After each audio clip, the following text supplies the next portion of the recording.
కలపూడి శ్రీనివాస్ గారు.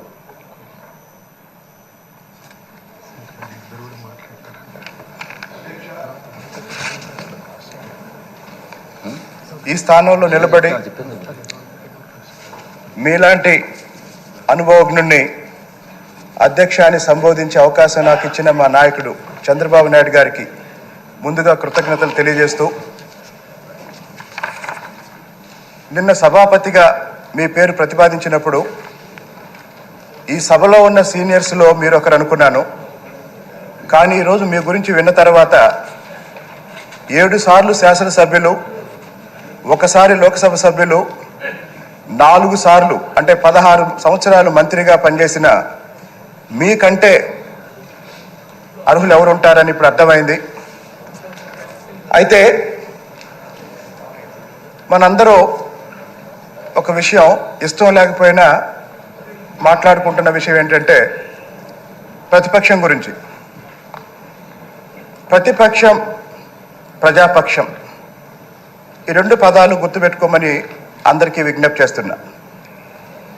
ఇక్కడ మంత్రులుగా ఉన్నవాళ్ళు ప్రభుత్వ పక్షం, ఆ తర్వాత రాష్ట్రంలో 175 నియోజకవర్గాల్లో ఉన్న సమస్యల గురించి వినిపించే మిగతా వాళ్ళంతా ప్రజాపక్షం. ఇక్కడ ప్రతిపక్షం లేదు. ఈ రాష్ట్ర చరిత్రలో ఎప్పుడూ జరగని అంత విధ్వంసం గత 5 ఏళ్లుగా జరిగింది. మరి ఈ 5 సంవత్సరాల విధ్వంసంలో మెజారిటీ బాధితులు ఎస్సీలు, ఎస్టీలు, బీసీలు, మైనార్టీలు.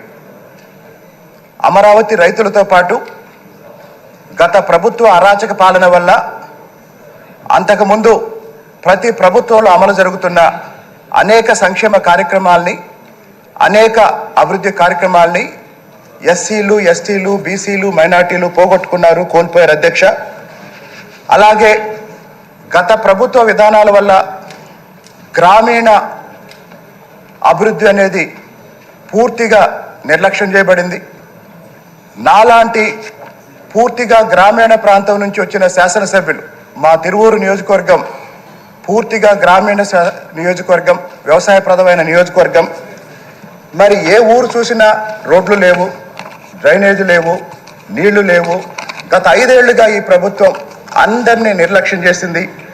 మరి ఈ నేపథ్యంలో రాబోయే రోజుల్లో మాలాంటి శాసనసభ్యులు మా సమస్యల గురించి, మా ఎస్సీ, ఎస్టీ, బీసీ, మైనార్టీల హక్కుల గురించి మాట్లాడే అవకాశం మీరు కల్పిస్తారని, అలాగే ఇక్కడున్న మెజారిటీ కొత్త సభ్యులకి శాసన వ్యవస్థ మీద, అలాగే పరిపాలనా వ్యవస్థ మీద అవగాహన రావటం కోసం గత 5 సంవత్సరాల విధ్వంసం మీద, వివిధ రంగాల్లో జరిగిన విధ్వంసం మీద బహుశా భవిష్యత్తులో అనేక క్యాబినెట్ సబ్ కమిటీలు ఏర్పాటు చేస్తారు.